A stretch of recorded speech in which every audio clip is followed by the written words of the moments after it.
Hi hello welcome to our channel. నేను మీశ్రీ.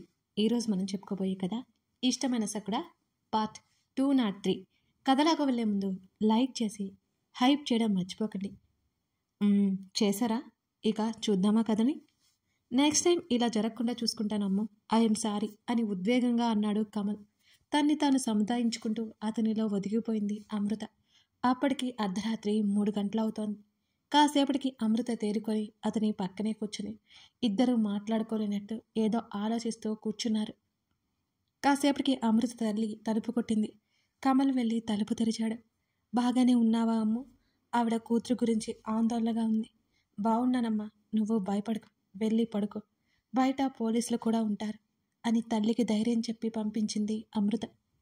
నన్ను త్వరగా రమ్మన్నావు కదా, ఏదైనా చెప్పాలా? అతనికి అమృత ఫోన్ చేయడం గుర్తుంది. అవును, కానీ ఇప్పుడు కాదు, ఉదయం చెప్తాను, నువ్వు పడుకో కమల్ అని అన్నది. ఆమె చెప్పనైతే చెప్పింది, కానీ ఇద్దరికీ నిద్ర పట్టలేదని ఇద్దరికీ తెలుసు. ఆమె ఒడిలో తలపెట్టుకుని కళ్ళు మూసుకున్నాను. ఆమె బెడ్ రెస్ట్కి తలా నుంచి అలాగే వాలిపోయింది. ఆమె కనులు సీలింగ్ వైపు చూస్తుంటాయి. జరగబోయిన ప్రమాదం తలుచుకుంటుంటే ఆమె మెదడు కాసేపైనా ఏమరపాటుగా ఉండలేకపోతుంది. ఆమె ఎంతకీ అలాగే ఉండడంతో కమల్ ఆమెని సరిగ్గా పడుకోమని చెప్పాడు. కమల్, నాకు నిద్ర పట్టట్లేదు, నాతో పాటు మన బిడ్డకి ఏమయ్యేదో తలుచుకుంటేనే భయం వేస్తోంది అంటున్న అమృత మాటలకు ఏం కాదు అమ్మో, ఏం కాదు అనబోతున్న అతను హఠాత్తుగా ఆగిపోయాడు. ఉలిక్కి పడ్డట్టు ఆమె వైపు చూశాడు. ఏం మాట్లాడుతున్నావమ్మో? కమల్ మరింత ఉద్వేగంగా ఆమె చేతులు పట్టుకున్నాడు. ఆమె సర్దుకున్నట్టుగా కూర్చుంది. అతని చేతిని మరింత గట్టిగా పట్టుకుని చెంపకానించుకుంది. 2nd మంత్ ఎండింగ్ ఆమె చెప్తుండగానే ఆమె కళ్ళల్లో నీళ్లు కిందకి జారాయి. నిజంగానా? అతనికి ఊపిరి భారం అవుతుంటే ఇంకా ఇంకా ఉద్వేగపడుతున్నాడు. టెస్ట్ చేసుకున్నాను, అది నిజమా కాదా అని ఇవాళ డాక్టర్ దగ్గరికి వెళ్ళొచ్చాను. నిజమైతే నీతో చెప్పాలనుకున్నాను. ఇంకా 5 డేస్లోనే 3rd మంత్ ఎంటర్ అవుతుంది. ఆమె చెప్తుంటే అతనికి ఒక్కసారిగా ఏడుపు వచ్చేసింది. ఇంకా గబుక్కున ఆమె పొట్ట దగ్గర ముఖం దాచుకొని అతను ఏడుస్తున్నాడు. అమృత విస్తుపోయి చూసింది. కమల్, ఏంటిది? అతని తలని లేపాలని చూస్తుంటే అతను లేవలేదు. అతను చిన్న పిల్లాళ్ళ మారిపోయాడు. గబాలన అతని తలని దగ్గరికి లాక్కుంది. ఏంటిది? చిన్న పిల్లాడివా నువ్వేమైనా? ఎందుకు ఏడుస్తున్నావు? అమృత అతని కళ్ళు తెరుస్తూ నవ్వింది. అతనేం మాట్లాడకుండా ఆమె ముఖం మీద ముద్దులు పెట్టసాగాడు. ఆమెను హత్తుకుని ఆమె భుజం దగ్గర ముఖం దాచేసుకున్నాడు కమల్. మరీ ఘోరంగా ఉంది. భయపడి ఏడవలసింది నేను, కానీ ఇక్కడంతా రివర్స్ అయిందే. అమృత అతన్ని ఆట పట్టించింది. నేను ఎంత సంతోషంగా ఉన్నానో నువ్వు ఊహించలేవు అమ్ము. ఇప్పుడు నాకుంది మీ ఇద్దరే, నీతో పాటు నా బిడ్డ. అతని మాటలు చాలా చిన్నగా లోతుగా వస్తున్నాయి. అవును, నీ బిడ్డ. ఆమె అతని వంక నవ్వుతూ చూసింది. నాకు అసలు పిచ్చి పడుతుందో తెలుసా? నేను ఫాదర్ అయిపోతున్నాను. అసలు మైండ్ పనిచేయట్లేదు. అతను గబుక్కున బెడ్ దిగి అటు ఇటు తిరుగుతూ ఆనందంతో ఏం చేస్తున్నాడో కూడా తెలియనట్టు ఉన్నాడు కమల్. కమల్ అంటూ లేచి చేతులు పట్టుకుని మంచం మీదకి లాగింది అతన్ని. ఈ విషయం చెప్పాలని కాల్ చేశాను, నువ్వు రావడం కుదరదు అన్నావు. ఇదిగో ఈలోపు వాళ్ళు ఎవరో వచ్చారు అని నిట్టూర్చింది అమృత. నువ్వు పిరికిదానివి అన్న వాళ్ళ మొహం పచ్చ చేయాలి. నీ అంత ధైర్యం నాకు కూడా లేదు తెలుసా? నీ అంత తెలివి ఓర్పు కూడా నాకు లేవు. ఐఎమ్ సో లక్కీ అంటూ ఆమె ఒడిలో పడుకున్నాడు కమల్. అబ్బా, నేను నా హస్బెండ్ దగ్గర ప్యాంపరింగ్ కోరుకుంటే ఇక్కడంతా రివర్స్ అయ్యేలా ఉందే అని అతన్ని ఉడికిస్తోంది అమృత. నువ్వు ఏమైనా అనుకో, నాకే కావాలి ప్యాంపరింగ్, నీకు కాదు. అతను ఆమె నడుముని చుట్టివేశాడు. అప్పటి వరకు ఉన్న భయాలు అతని సంతోషాల ముందు ఆమెకేం కనిపించడం లేదు. ఆమెలో ఇంకా ఇంకా ఏదో మొండి ధైర్యం పెరుగుతోంది. ఇంత దారుణాలను ఆమె చూస్తూ ఊరుకోదు అంతే. మరోవైపు బావా, నన్ను వేద దగ్గరికి తీసుకెళ్ళు అంటున్న ధరణి మాటలకు అతను మొబైల్ పక్కన పెట్టి తలెత్తి చూశాడు ఎందుకన్నట్టుగా. ఏం? తనని కలిసి 2 రోజులు అవుతుంది, నాకు బోరు కొడుతోంది అంది ధరణి. ఛా అన్నాడు. నిజంగా అంటున్నా, నాకు ఫోన్ కూడా చేయలేదు అని పెదవి విరిచింది ధరణి. వస్తుందిలే, ఏదైనా పని ఉంటుంది అని అన్నాడు గగన్. ఇప్పుడు నేను బాగానే ఉన్నాను కదా, నువ్వు ఇంకా ఆఫీస్కి వెళ్ళు అని చెప్తుంటే ఆమెనే చూస్తుండిపోయాడు గగన్. ఒకసారి ఆమె నుంచి వెళ్ళిపోయినందుకే అతని మనసుకి పెద్ద దెబ్బ తగిలింది. మరోసారి అదే పొరపాటు అతను చేయాలనుకోవట్లేదు కూడా. ప్రస్తుతం నాకు వర్క్ ఏం లేదు, డాడీ చూసుకుంటున్నారు అని చెప్పాడు అతను. అయితే సరే, ఇంట్లో బోర్ కొడుతుంది నాకు, చెప్పు ఏమి చేద్దాం ఆమె దగ్గరికి నడుస్తూ అన్నాడు అతను. అతను ఆమె చేతిని అందుకోగానే అతని చేయి పట్టుకుని లేచింది. ఎక్కడికైనా వెళ్దాం. ఎక్కడికైనా అంటే వేరే ఊరు, వేరే సిటీ. అతనితో పాటు బయటికి నడుస్తూ అన్నది ధరణి. ఇప్పుడు నీ హెల్త్ కండిషన్ అలా సెట్ అవ్వదు, మళ్ళీ వెళ్దాం బయటికి ఎక్కడికైనా, అతను చాలా మామూలుగా చెప్పాడు. నాకు విసుగ్గా ఉంటుంది, లెర్న్ సంథింగ్ న్యూ అన్నాడు ఆమెతో పాటు మెట్ల వైపుకి నడుస్తూ. ఆ మాటకు ధరణి సమాధానం చెప్పలేదు. ఏదైనా నేర్చుకోవాలంటే కనిపించాలి కదా. ఏంటి ఆలోచిస్తున్నావు? ఏం నేర్చుకోవాలి, ఎలా నేర్చుకోవాలి? ఆమె గొంతు నీరసంగా వచ్చింది అతని మాటలకి. అది నీ ఇంట్రెస్ట్ మీద డిపెండ్ అయి ఉంటుంది అని. నేను 1 అవర్లో వచ్చేస్తాను, బయట పనుంది అన్నాడు అతను. ఆమె సరే అన్నట్టు తల ఊపింది. రేవతికి చెప్పి అతను వెళ్ళిపోయాడు. ధరణి వేదకి కాలు కలిపింది. మరోవైపు వేద, ప్లీజ్, ఇప్పటికే చాలా ఏడ్చావు. ఆంటీ కంగారు పడుతుంది. ఆమె చేతులు పట్టుకుని సర్ది చెప్పబోయాడు హర్ష. ఆమె ఏం మాట్లాడలేదు.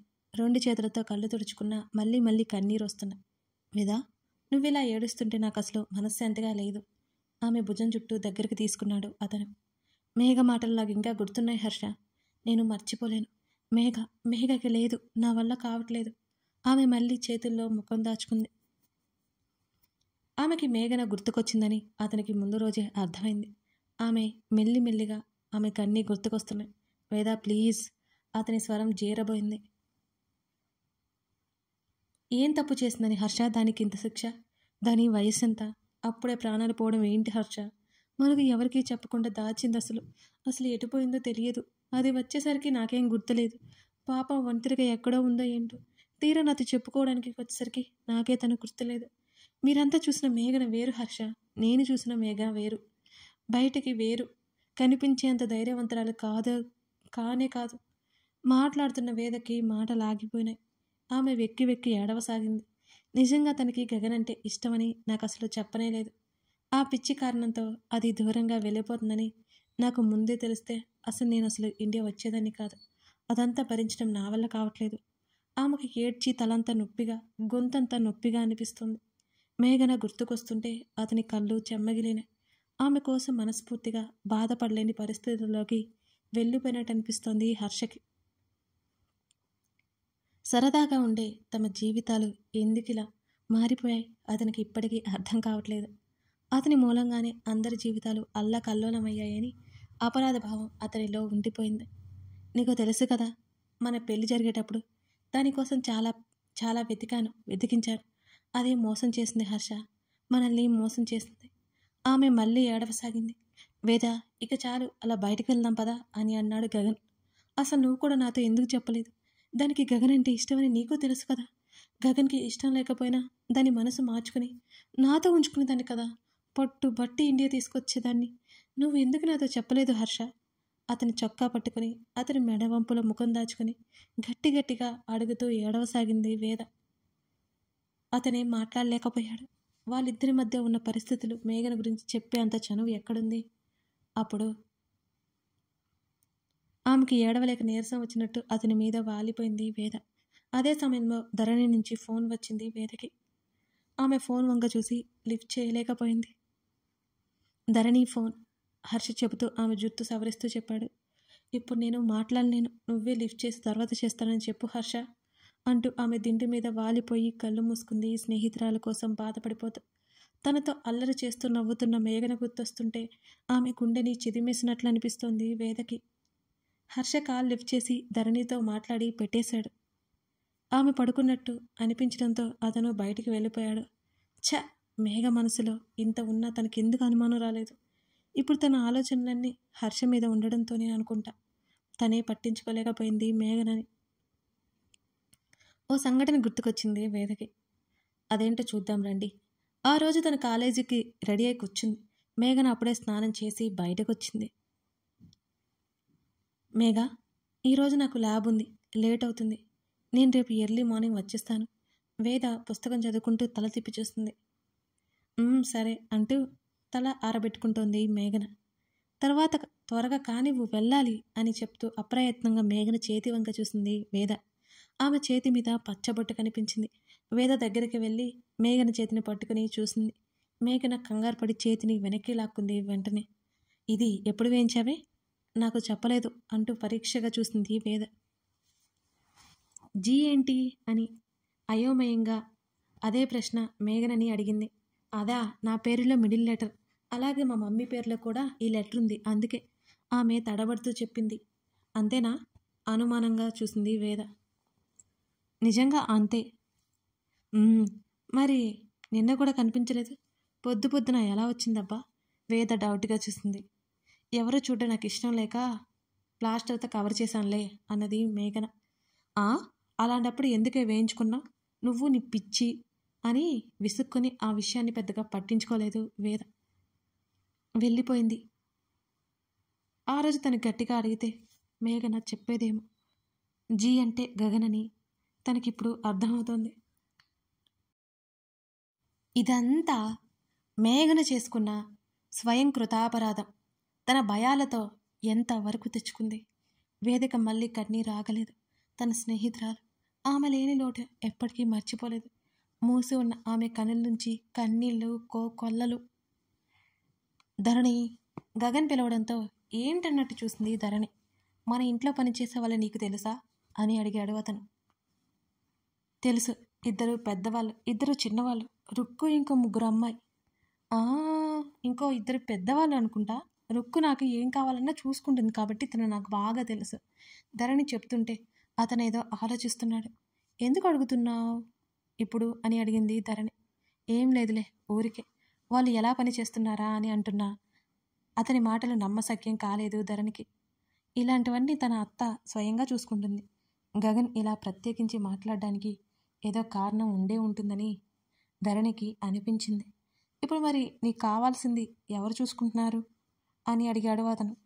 రుక్కు పని మానేసిందిగా, రుక్కుతో పాటు మరో ముగ్గురు మానేశారని, కొత్త వాళ్ళు వచ్చారని అనుకుంటుంటే విన్నాను నేను అని పెదవి విరిచింది ధరణి.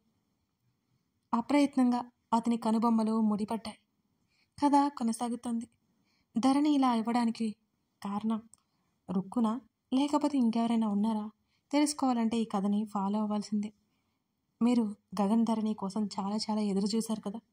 నేను కూడా అంతే ఇష్టంతో కష్టపడి రాసి మీ ముందుకు తీసుకొస్తే వ్యూస్ అయితే చాలానే ఉన్నాయండి. కానీ ఎప్పట్లా కామెంట్స్ సరిగ్గా లేవు మీ నుంచి. మీ కామెంట్స్, మీ లైక్సే కదండి నాకు ఎంకరేజ్మెంట్.